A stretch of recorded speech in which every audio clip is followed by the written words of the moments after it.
Nous lisons Romains chapitre 7, commençons au verset 1er. Ignorez-vous, frères, car je parle à des gens qui connaissent la loi, que la loi exerce son pouvoir sur l'homme aussi longtemps qu'il vit.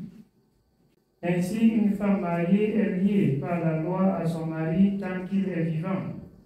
Même si le mari meurt, elle est dégagée de la loi qui la liait à son mari.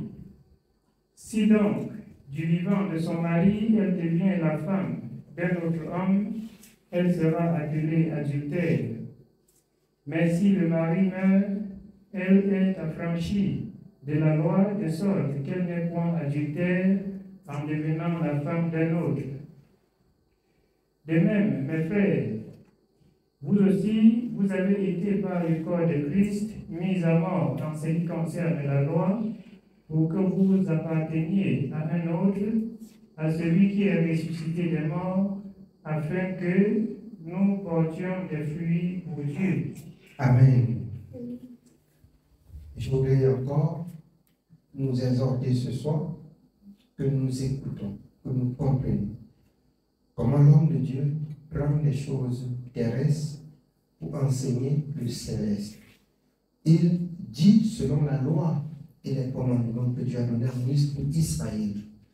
Une femme mariée est liée. Un homme marié est lié à sa femme. Une femme mariée est liée à son homme. Et nous avons contacté le mariage avec Jésus. Nous avons célébré le mariage avec Jésus. De même que la loi dit que une femme mariée ne peut plus quitter son foyer pour aller s'attacher à un autre homme. Sinon, elle va être appelée adultère.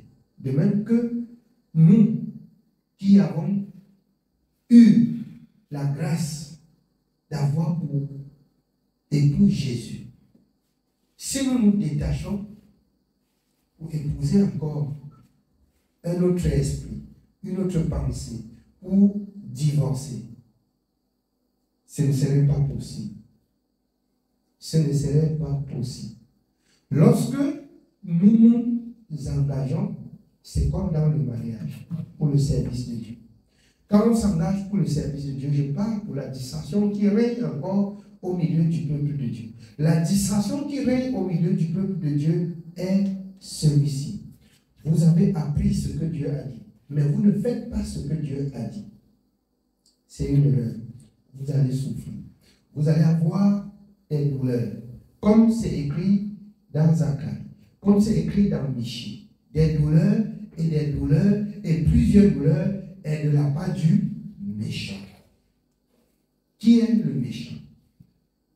Au juste, vous voyez plutôt les hommes du monde qui sont méchants. Le méchant et le plus pire méchant sont ceux qui sont dans la maison de Dieu, qui écoutent sans mettre en pratique, qui écoutent sans faire la volonté de Dieu. C'est être méchant. C'est ça la méchanceté. Ce ne sont pas des païens qui sont méchants, parce que Dieu dit ceux qui sont au dehors, ils sont à lui. Ne les jugeons pas dans leur comportement, dans leurs iniquités.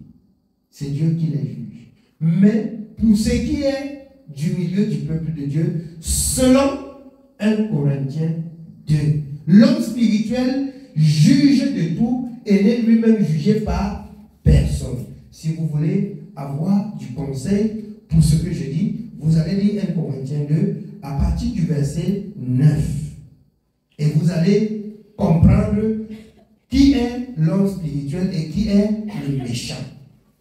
L'homme spirituel, il juge. Mais non pas lui, toutefois, qui juge. Il juge avec la parole de Dieu. Il dit, voici ce que Dieu a dit. Parce qu'il a la parole, parce qu'il a la connaissance, il peut juger par la parole de la connaissance. Là, le jugement est à Dieu. Quand ça concerne ceux qui sont au dehors, non, nous n'avons pas de jugement pour eux. Ce que nous avons pour eux, c'est de leur porter le message de la bonne nouvelle, s'ils croient. S'ils croient, comme le Seigneur a dit, celui qui croira et qui sera baptisé sera sauvé. S'ils croient, il y a plusieurs étapes de la foi. Quand Dieu dit, celui qui croira et qui sera baptisé sera sauvé, on pense qu'on écoute, on passe se plonger dans l'eau et puis on est sauvé. C'est faux. Donc, quand vous rentrez dans Matthieu, baptisez-leur et enseignez-leur. C'est encore autre chose.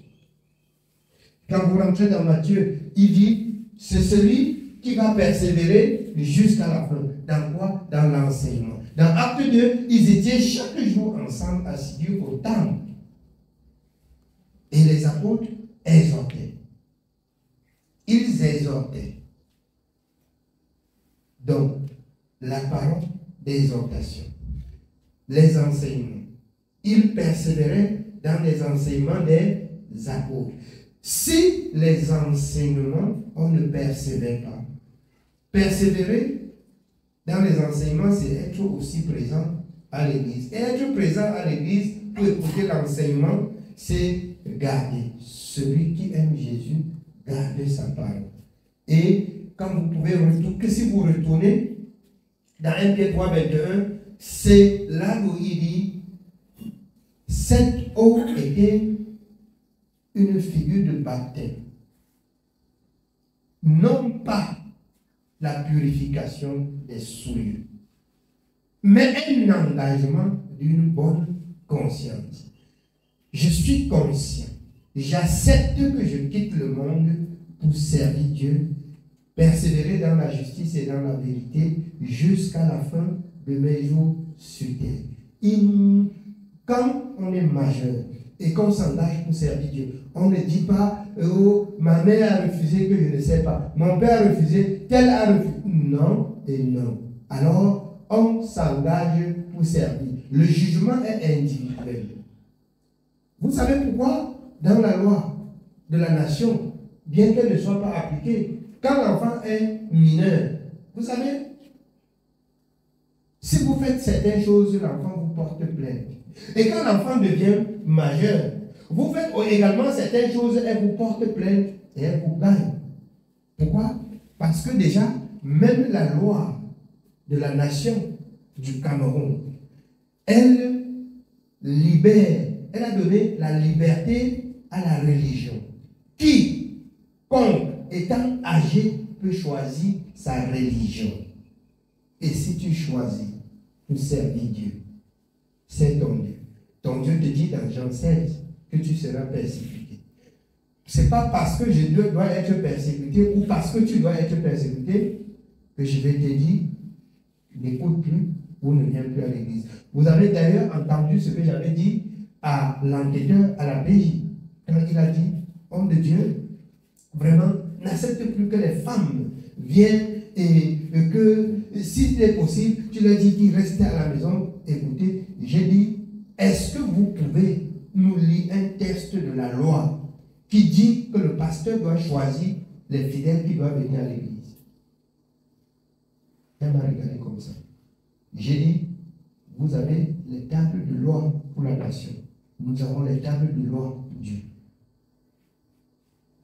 Donc, tu veux exercer tes fonctions, exerce tes fonctions. J'exerce-les bien. C'est juste ou c'est pas juste? Ne laisse pas tes fonctions pour exercer les miennes. Tu n'as pas de conseil à me donner. Tu n'as pas de conseil à me donner. Si j'ai violé la loi, dites-moi que j'ai violé la loi. D'ailleurs, je crains mon Dieu et je crains de violer la loi de ma nation. Mais il faut que la loi de ma nation juge selon la justice. Et si la loi de ma nation ne juge pas selon la justice, ils rendront compte à Dieu, à celui que je sais. Nous aussi, plus que nous avons connu le Dieu créateur. L'apôtre Paul dit dans Colossiens, marchons en lui, soyons fondés et enracinés en lui. Nous avons la loi de la justice qui vient de l'Éternel. Les autres ont eu la loi des prophètes. Nous avons la loi de la grâce qui vient de Jésus. Nous n'avons plus d'autre issue que la parole et la fin de la loi et la grâce que Dieu a présentée en Jésus-Christ. Si on échoue là-bas, c'est fini. Donc quand vous croyez, ou quand les gens croient, ou quand vous prêchez la parole, dites la vérité aux gens. Dites-leur la vérité. Afin que si quelqu'un s'engage, servir Dieu et qu'il retrograde, que son sang ne tombe sur lui.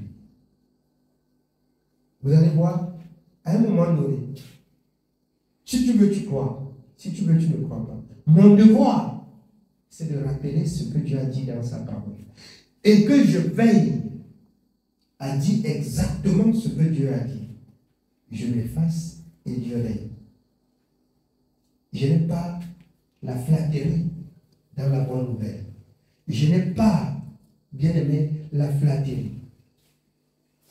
Portez la bonne nouvelle, comme il a dit, dans Marc, vers les nations du monde. Alors, celui qui croira et qui sera baptisé sera sauvé. Certainement, d'autres ne vont pas croire. Et si vous voulez que tous ceux que vous rencontrez croient, je crois que c'est une erreur. Je crois que c'est une erreur. De penser que tous ceux dont vous allez rencontrer vont croire. C'est une erreur. Le Seigneur Jésus lui-même, je nous ai rappelé plusieurs fois. Il a, pour la première fois quand il a multiplié le pain, il y avait plus de 5000 hommes, sans compter les femmes et les enfants. Et je vous rappelle, il a multiplié le pain comme ça plusieurs fois. La foule était derrière lui. La foule était derrière lui. Mais quand il fallait que la parole de Dieu s'accomplisse, et bien qu'elle s'est accomplie, dans Acte 2, à la Pentecôte, quand la parole, par le Saint-Esprit, dit qu'il y avait environ 120 personnes, alors que de son vivant, il y avait des milliers de personnes. Où était parti le reste des personnes? Souvenez-vous de cette parole de Ésaïe. Pendant que le peuple d'Israël sera nombreux comme le sable de la mer, un tout petit poignet seulement sera sauvé. Quel est ce petit poignet qui doit être sauvé? Ceux d'hommes qui se sont dépouillés pour marcher selon la justice, être persécutés, être chiffonnés et acceptés et résister dans la justice et dans la sainteté. Si on vous dit que le salut, si on vous dit que le salut, quand on croit, on marche sans problème, c'est qu'on vous a trompé. Vous allez croire, on va vous fouetter même comme on a fouetté pour. Vous allez croire, vous allez rencontrer les problèmes.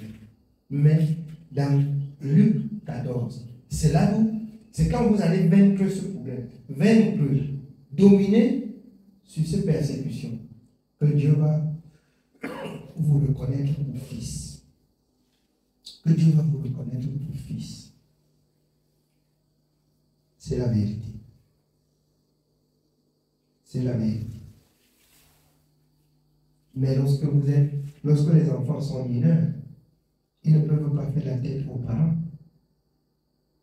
Ils ne peuvent pas faire la tête aux parents parce qu'ils sont mineurs. Ils vont écouter le parent, mais dès qu'ils sont majeurs, aussi, ils doivent le choisir. Je vais vous dire, les ténèbres qui règnent sur la terre actuellement. Les enfants, je vous exhorte, vous partez à l'université. Nous n'avons pas porté la tenue, mais nous pouvons vous enseigner jusqu'à ce que vous allez trouver dans les classes d'université. Là, c'est là où on vous parraine, c'est là où on vous met dans les loges.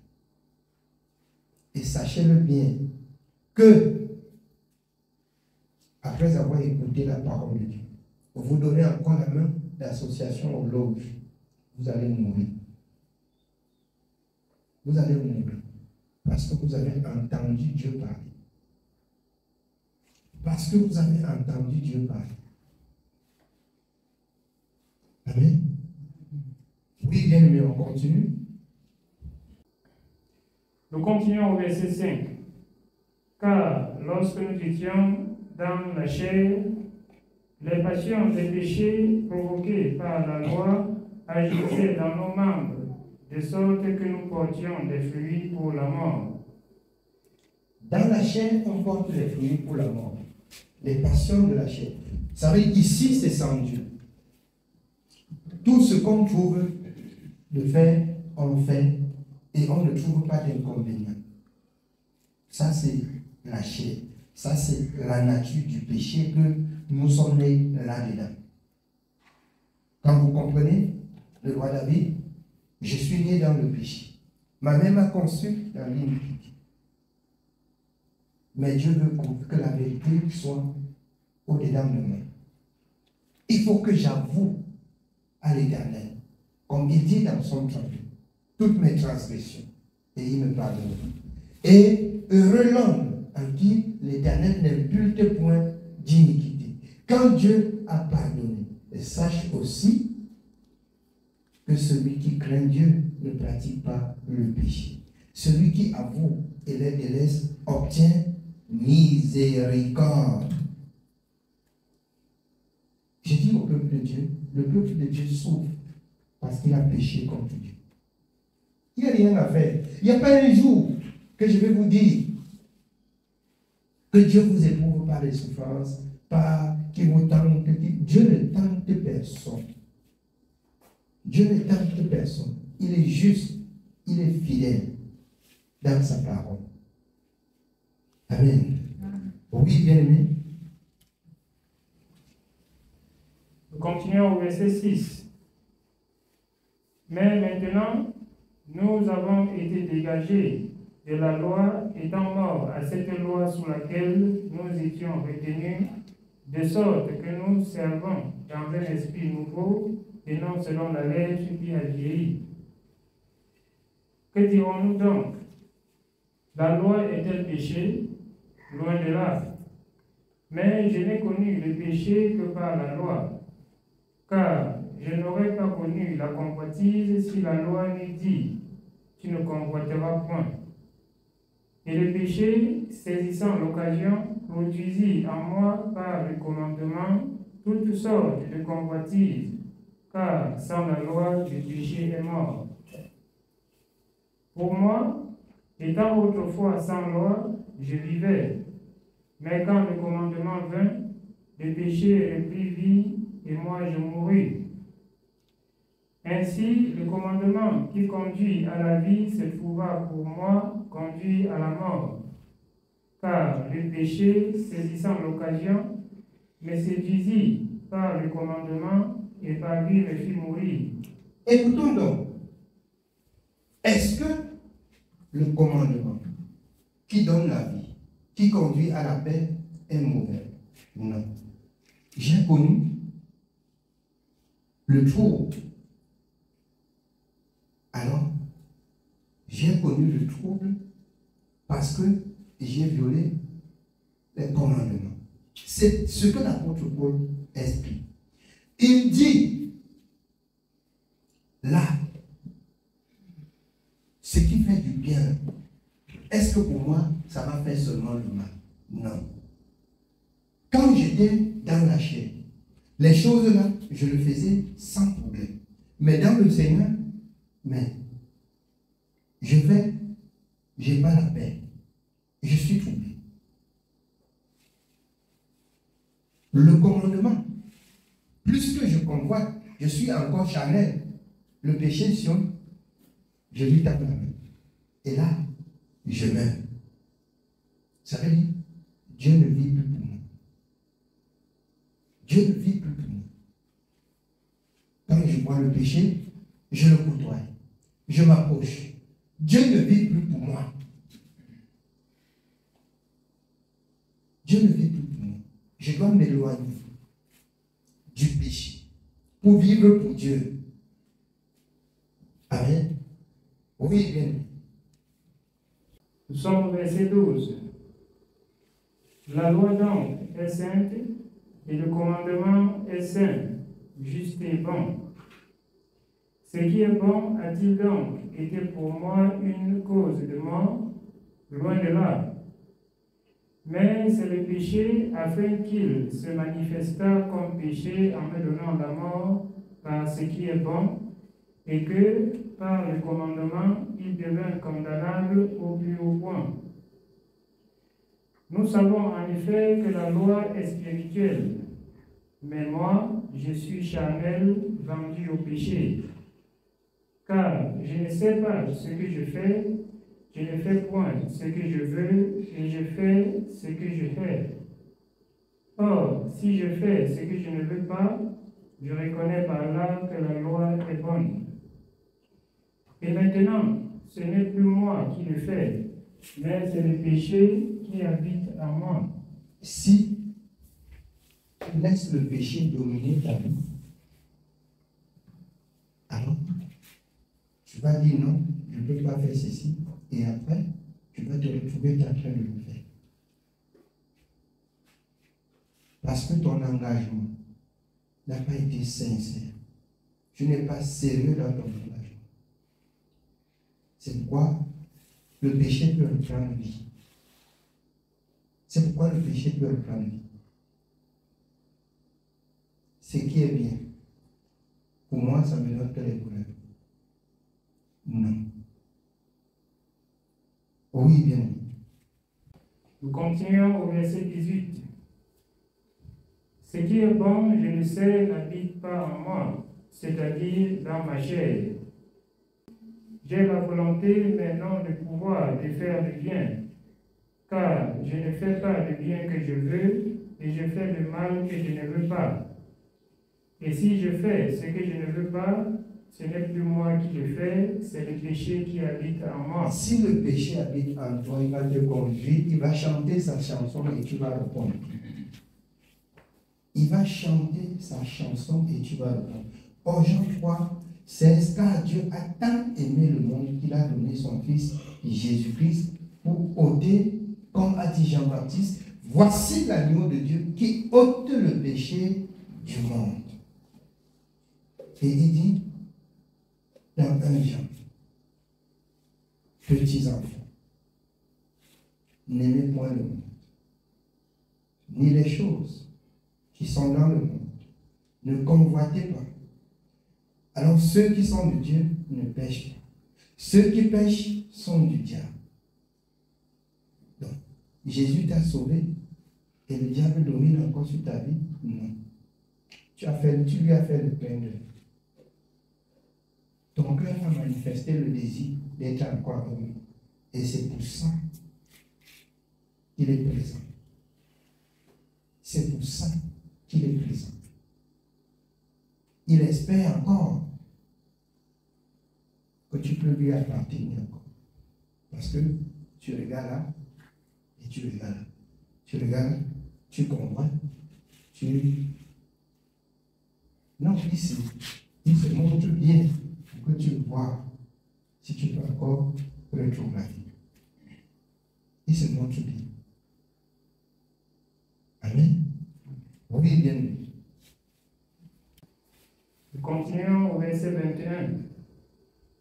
Je trouve donc en moi cette loi. Quand je veux faire le bien, le mal est attaché à moi. Quand je veux faire le bien, le mal est attaché à moi. Ça veut dire quoi? Quand je veux faire ce que Dieu a dit, alors l'adversaire de la justice, il me tapote derrière, tu pars où? Tu pars où? Tu me laisses à qui? Et du coup, tu pries, tu te retournes vers lui. Il te tient captif. Il te tient captif. C'est pour cette raison que la parole de Dieu dit, celui qui pêche est du diable. Celui qui pêche est du diable. Quand on a cru, on doit mettre fin à ce qui concerne le péché.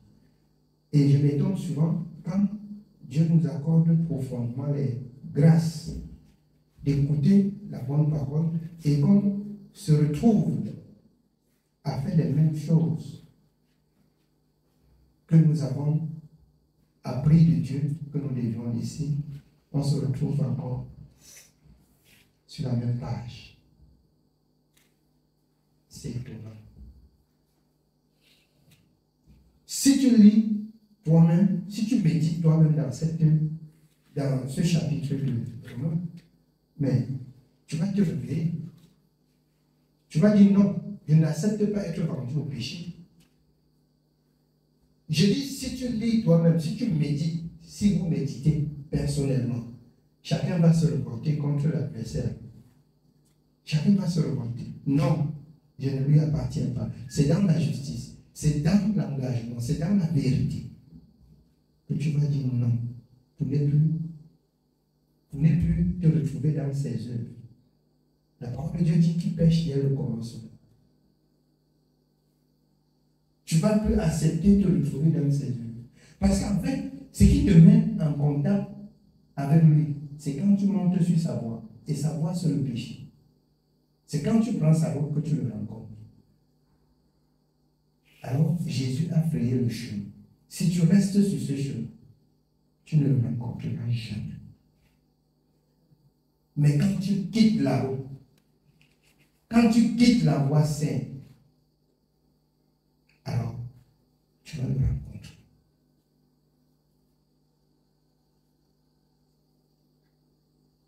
Tel qu'il a dit dans Ésaïe, il a frayé un chemin auquel même les insensés ne pourront s'égarer.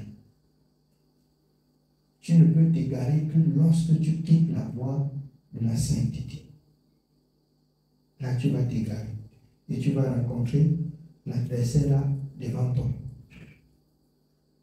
Amen. Oui, bien. Au verset 22, nous continuons. Car je prends plaisir à la loi de Dieu selon l'homme intérieur. Mais je vois dans mes membres une autre loi qui lutte contre la loi de mon entendement et qui me rend captif de la loi du péché qui est dans mes membres. Misérable que je suis, qui me délivrera du corps de cette mort. Grâce soit rendue à Dieu par Jésus-Christ notre Seigneur.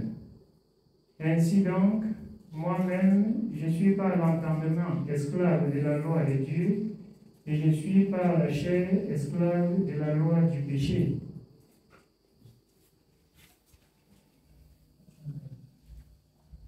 Par la chair esclave de la loi du péché. Ça veut dire, mon cœur veut, ma pensée convoite, et je m'attache et je souffre. Non, non, non. Si tu as cru, c'est pour servir Dieu. Si tu as cru, c'est pour être l'adversaire de celui-là qui refuse d'écouter la parole de la justice.